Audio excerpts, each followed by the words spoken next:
Bonjour Dominique Moisy. Bonjour. Merci beaucoup d'avoir accepté notre invitation. On l'a vu ce matin dans les matins LCI, l'Ukraine était encore très largement privée d'eau et d'électricité hier. Le retour à la normale se fait progressivement. Le président ukrainien Volodymyr Zelensky a dénoncé cette semaine un crime contre l'humanité. Les Occidentaux, dont la France, parlent de crimes de guerre. Ces mots ont-ils la moindre chance d'être entendus par Vladimir Poutine et de le faire évoluer? Non, Aucune. aucune. Mais c'est la première fois depuis la fin de la Deuxième Guerre mondiale qu'un pays en Europe est plongé par un autre pays dans la nuit et dans le froid. On n'a pas vu ces images. Je crois qu'il y a eu des moments au cours des 2 derniers jours où 80% du territoire ukrainien était dans l'obscurité On a vu les cartes totale. satellites ce matin avec Benjamin Crevard, c'est très impressionnant. En effet, il y a un avant-après qui est saisissant. Il y a le pape François également qui s'est exprimé cette semaine en faisant une allusion historique à l'Holodomor. On en commémore le 90e anniversaire samedi. C'est un terme ukrainien, je le rappelle, qui fait référence à l'extermination par la faim de paysans ukrainiens en 1932-1933, à l'époque par le régime soviétique. C'est le chef de l'Église catholique. La Russie, c'est un pays qui est principalement orthodoxe. Est-ce que cette parole-là, elle peut être entendue par la population ou est-ce qu'en réalité, la population russe, aujourd'hui, elle est soit mal informée, soit indifférente à ce qui se passe? Alors, elle est mal informée, elle était indifférente, peut-être, jusqu'en septembre. À partir du moment où il y a eu la mobilisation qui a été décrétée par Poutine, La mobilisation partielle d'hommes russes pour être voilà, envoyés en Ukraine. cette indifférence a disparu. Les Russes sont concernés. C'est aussi leur guerre. Ce n'est plus l'opération militaire spéciale qui se déroule à l'extérieur. Et ça peut, de ce fait, fragiliser Vladimir Poutine ou ce sont deux sujets différents? Parce que vous dites cette population, désormais, elle en a conscience. Est-ce qu'elle en a conscience et est-ce qu'elle lui en tient rigueur à son président? Il y a ceux qui tiennent rigueur au président parce qu'il n'en fait pas assez, parce que son armée n'a pas été assez énergique, entre guillemets, assez efficace. Et puis il y a ceux qui, sans doute, dans leur fort intérieur, souhaiteraient mettre fin à tout cela, mais qui n'ont pas la possibilité de faire entendre leur voix. Oui, vous le dites, dans leur fort intérieur, effectivement, et c'est très différent. Je faisais allusion à l'instant aux Occidentaux. Il se trouve qu'Emmanuel Macron, cette semaine, a indiqué qu'il aurait dans les prochains jours un contact direct avec Vladimir Poutine. Il veut en particulier évoquer le nucléaire civil, la centrale de Zaporizhzhia, les frappes dont on vient de parler. Est-ce que c'est un dialogue qui, là, peut encore apporter quelque chose? Des contacts, il y en a eu avant la guerre, depuis le début de la guerre. Pourtant, Vladimir Poutine a poursuivi sa stratégie.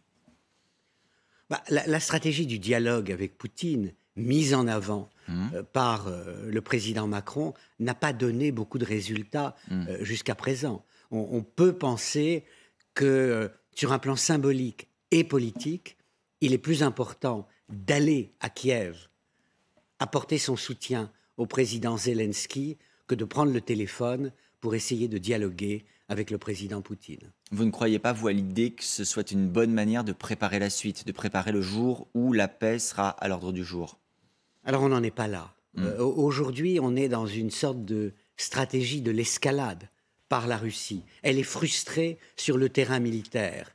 Et donc, elle utilise l'arme du froid, l'arme de la faim, l'arme de l'obscurité pour forcer les Ukrainiens à négocier. Les Ukrainiens disent, mais nous sommes tout prêts à négocier. Il suffit simplement que les Russes se retirent de tous les territoires ukrainiens qu'ils occupent. Avec des conditions territoriales, effectivement, qui sont inacceptables du point de vue russe aujourd'hui. Cette semaine également, la relation des Occidentaux avec la Russie a été mise en lumière par l'ancien Premier ministre britannique Boris Johnson dans une interview à CNN. Il s'en prend aux Allemands, aux Italiens, il dénonce leur dépendance énergétique, au gaz russe en particulier. Il s'en prend aussi à la France. À propos d'Emmanuel Macron, il dit qu'avant le début de la guerre, les Français, je le cite, étaient dans le déni jusqu'au dernier moment. Est-ce que c'est une lecture qui vous paraît être juste? Alors, est-ce qu'on peut parler de déni? Il y a eu une erreur d'interprétation de nos services de renseignement qui est incontestable. jusqu'au dernier moment, ils n'ont pas cru que Poutine attaquerait, alors que les preuves s'accumulaient, alors que les Américains avaient raison en nous disant « mais regardez, c'est pour demain, c'est pour après-demain ». Et j'ai encore en tête Madame Carrère d'Ancos expliquant de manière sereine et docte que, bien entendu, il n'y aurait pas d'invasion parce que Poutine n'était pas un imbécile.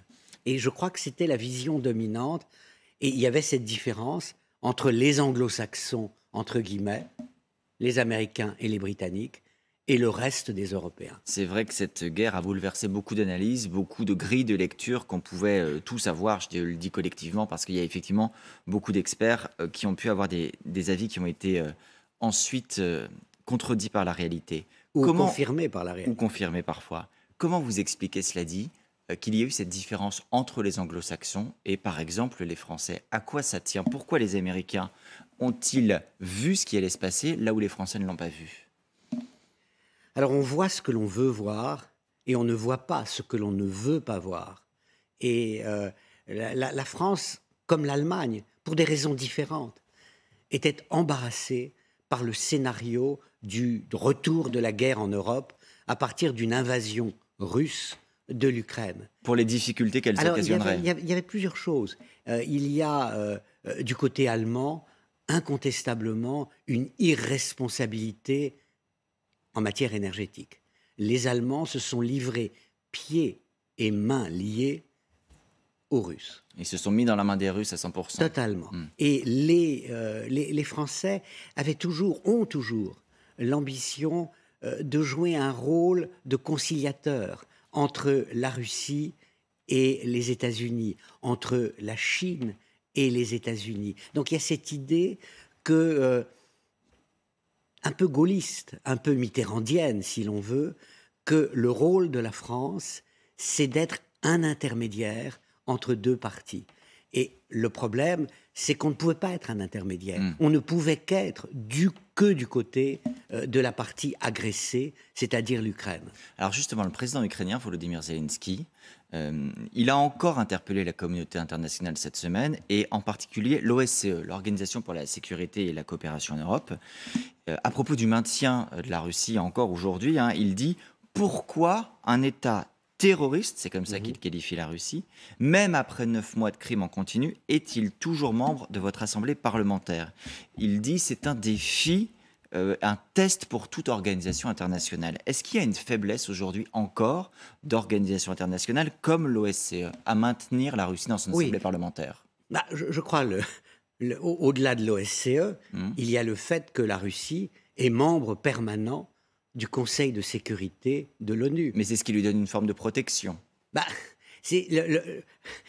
Comment peut-on être l'arbitre, le grand, et en même temps celui qui viole directement les règles de l'organisation?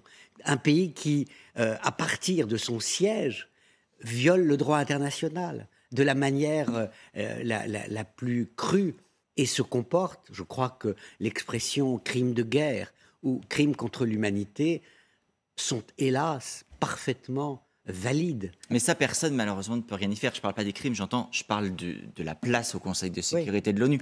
Elle est gravée dans le marbre. Les Russes, jusqu'au bout de cette guerre, l'auront. Bien sûr, bien sûr. Mais ça pose le problème de la réécriture des règles de la société internationale. Et de la diplomatie. Il y a ce terme aussi, État terroriste, c'est le terme qu'emploie Volodymyr Zelensky. Au Parlement européen cette semaine, il y a un texte qui a été voté qualifiant la Russie d'État promoteur du terrorisme. Est-ce que ce sont des termes qui vous paraissent appropriés? Hélas, ce ne sont pas des termes excessifs. La Russie, du fait de son comportement, est devenue un État paria, un État isolé. Mais elle s'est isolée elle-même. En fait, il y a regardez, il y a 2 jours, ce missile qui tombe sur une maternité et qui tue un nouveau-né, un enfant de 2 jours. On parle de ces enfants déplacés de force par milliers. C'est pas ça l'État terroriste? Ça vous paraît correspondre effectivement à la situation. Il y a aussi une question pour Vladimir Poutine. On évoquait la population tout à l'heure, les doutes de leur fort intérieur. Il y a aussi les partenaires, les alliés. Il y avait un sommet organisé cette semaine de l'OTSC, c'est l'Organisation du traité de sécurité collective. Ça comporte 6 pays, la Russie, l'Arménie, la Biélorussie, le Kazakhstan, le Kirghizistan et le Tadjikistan. On est donc sur des voisins tout proches de la Russie. Il se trouve que dans ce sommet, il y a un document final qui d'usage est adopté. Il a été rejeté du fait de l'Arménie, qui voit en la Russie un allié qui désormais n'est plus un partenaire fiable. Il y a le président du Kazakhstan également, qui s'est exprimé en disant « Nous ne pouvons pas accepter que les peuples frères russes et ukrainiens soient séparés ». Est-ce que ça veut dire que Vladimir Poutine est en train de perdre ses soutiens, est en train, vous disiez tout à l'heure, il est isolé, mais y compris isolé régionalement? Oui. Il est isolé dans son monde, et ceci est nouveau.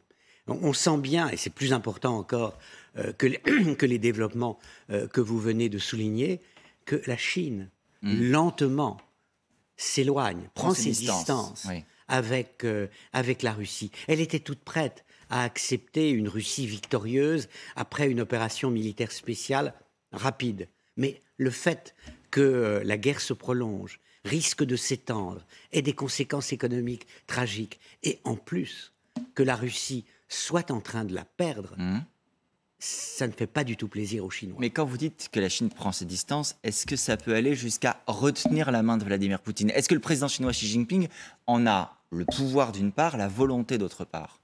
C'est le rêve du président Macron. Et ce scénario n'est pas absurde. Pour le moment, on ne le voit pas se réaliser. La Chine prend ses distances, mais elle n'impose pas son veto. D'ailleurs, de quel veto disposerait-elle? Effectivement, c'est pour le moment une posture d'attentisme encore du côté chinois. Il y avait également dans ce sommet dont je viens de parler une déclaration qui a fait réagir, qui a fait sursauter, c'est celle du président biélorusse, Alexandre Loukachenko, qui, en envisageant des hypothèses, dit « Si la Russie s'effondre, notre place sera sous les décombres ». La phrase commence par un « si », mais il envisage tout de même cette hypothèse. Il y a quelques semaines, vous-même, sur le plateau de LCI, si je vous ai bien compris, vous disiez « Vladimir Poutine ne peut pas gagner, il ne peut plus gagner ». En réalité, depuis le début de cette offensive, c'est déjà le début de la fin pour lui. Qu'est-ce qui vous fait dire ça? Ne pas gagner la guerre pour Poutine, c'est la perdre. Ne pas la perdre pour les Ukrainiens, c'est la gagner. Il ne peut pas se contenter d'un statu quo, d'un armistice. Le problème aujourd'hui, c'est qu'il y a eu de 80 000 à 100 000 morts du côté russe, comme du côté ukrainien. Les pertes sont considérables. Il n'y a jamais eu, depuis, je le répète, la Deuxième Guerre mondiale, de telles pertes en Europe, en un espace de temps aussi court. Ça fait 9 mois. En 9 mois, il y a eu autant de morts dans cette guerre qu'il y en a eu pendant près de 10 ans de guerre dans les Balkans. Mais est-ce que parce qu'il y a des morts, ça rend forcément la guerre ingagnable pour Vladimir Poutine? Non. Mais il a perdu l'initiative sur le terrain militaire. Je ne vois pas comment il pourrait la regagner. Ce ne sont pas les 300 000 hommes mobilisés qui vont faire la différence. Son seul espoir, et nous avons un rôle à jouer aux côtés des Ukrainiens, c'est de forcer le peuple ukrainien, la société ukrainienne, à demander un armistice qui déboucherait sur une négociation et sur une paix. C'est ça la carte de Poutine. En fait, quand le président Macron dit « c'est aux Ukrainiens eux-mêmes de décider quand l'heure de la négociation sera venue », eh bien Poutine essaye de forcer le calendrier de cette négociation en disant aux Ukrainiens « mais est-ce que vous voulez survivre à l'hiver? Si vous voulez qu'il en soit ainsi, négociez tout de suite. Mais négociez à mes conditions et pas aux vôtres. » On tente beaucoup, depuis le début de ce conflit, de trouver des repères dans l'histoire pour avoir des clés de compréhension. Vous faites un parallèle avec Napoléon et la campagne de Russie. Alors, je vais vous laisser expliquer en quoi Vladimir Poutine est-il le Napoléon de l'époque. Oui, c'était une image qui m'était venue tout de suite au début de la guerre. Et j'avais le sentiment, je n'ai pas été démenti jusqu'à présent, que cette guerre en Ukraine, pour Poutine, était la guerre de trop, comme la campagne de Russie en 1812 avait été pour Napoléon la campagne de trop. Alors entre la guerre de Russie et la fin de Napoléon, il s'est passé 2 ans. 1812, 1814, 15. Est-ce que ce sera le même délai pour Poutine? On est simplement à 9 mois de guerre. En fait, c'est une guerre que ni l'un ni l'autre, ni Napoléon, ni Poutine ne pouvaient gagner. Cette semaine, il y a aussi, à ce sujet, un conseiller de Volodymyr Zelensky qui a eu ces mots. Il dit Poutine a très peur parce que justement, il n'y a pas de pardon en Russie pour les tsars qui perdent la guerre. On est toujours autour de cette idée. Est-ce que vous pensez qu'aujourd'hui, déjà, Vladimir Poutine est menacé en interne par les cadres de son régime, par ceux qui se disent il nous a mis en difficulté? Oui, absolument. Je crois que ce scénario existe. Vous rappelez, les régimes despotiques sont les plus vulnérables aux défaites militaires.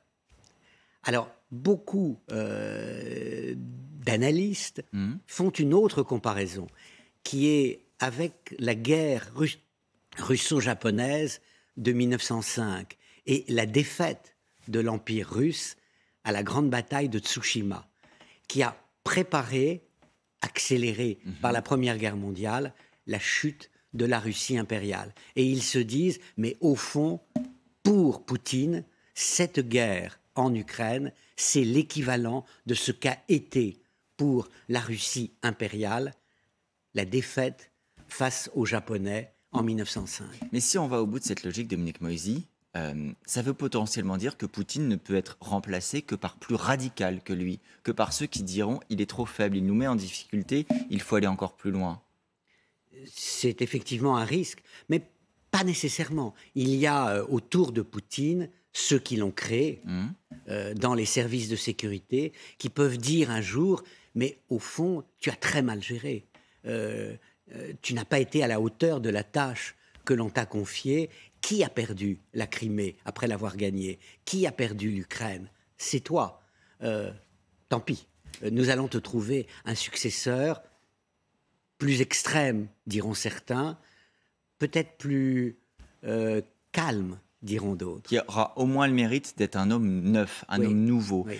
Est-ce que l'homme qui a déclenché la guerre, même si c'est toujours très difficile de faire des prédictions, peut être celui qui fait la paix? Ou est-ce qu'à votre avis, la condition pour trouver un accord avec les Ukrainiens sera qu'il y a en face un nouvel interlocuteur russe? Ce qu'a parfois dit Volodymyr Zelensky, il a parfois laissé sous-entendre « je ne peux pas négocier avec Poutine », même si les Occidentaux lui ont aussi dit « attention de ne pas aller trop loin dans cette voie ».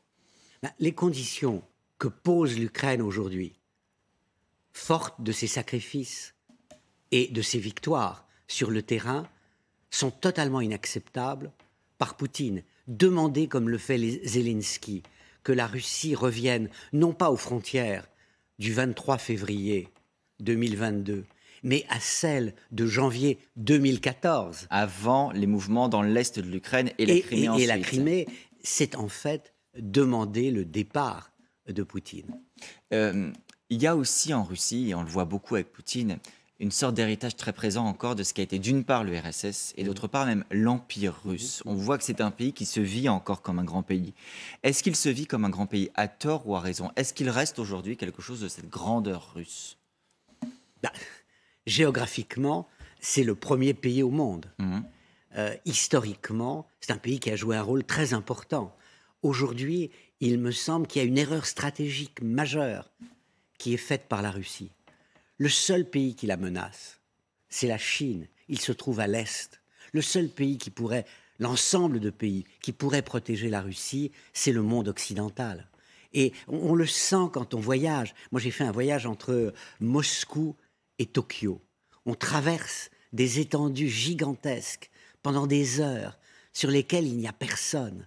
Ces espaces vides, à un moment donné, la nature a horreur du vide. Et les Chinois pourraient être amenés à vouloir les remplir. Mais quand vous dites, c'est très intéressant, la Chine peut être une menace, y compris sur le plan territorial. Vous imaginez qu'il puisse y avoir un jour un scénario où la Chine se dise « ces espaces doivent être à nous ». Oui, la nature a horreur du vide. Et en fait, cette guerre ratée, on peut déjà le dire, a placé Poutine dans les mains de Xi Jinping. Avant cette guerre, la Russie était le partenaire junior de la Chine, ce qui était exactement l'inverse de la situation qui prévalait pendant la guerre froide, où la Chine était le partenaire junior de l'URSS. Mais aujourd'hui, cette dépendance de la Russie par rapport à la Chine s'est accrue, au point qu'à un moment donné, la Chine dira « mais tu n'es plus vraiment dans ma catégorie ». Les Russes défendent parfois l'idée d'un monde multipolaire, mais si je vous écoute, on est en fait plus que jamais dans un monde qui est en train de se bipolariser, avec la Chine qui va prendre une puissance énorme et les États-Unis qui restent là en face. Je crois que plusieurs interprétations sont possibles. L'interprétation multipolaire, dans laquelle vous intégrez un pays comme l'Inde, et éventuellement, on ne peut pas l'exclure, un groupe de pays comme l'Union européenne, c'est aussi un scénario possible. Parce que et la Chine et les États-Unis se sont plutôt affaiblis au cours des dernières années. Donc ça laisse une place, un espace peut-être. Ça laisse une capacité d'ouverture. Donc le monde n'a jamais été plus ouvert et plus tragique. Et plus incertain, on le voit également. Merci beaucoup Dominique Moïsi d'être venu nous éclairer ce matin, c'était passionnant.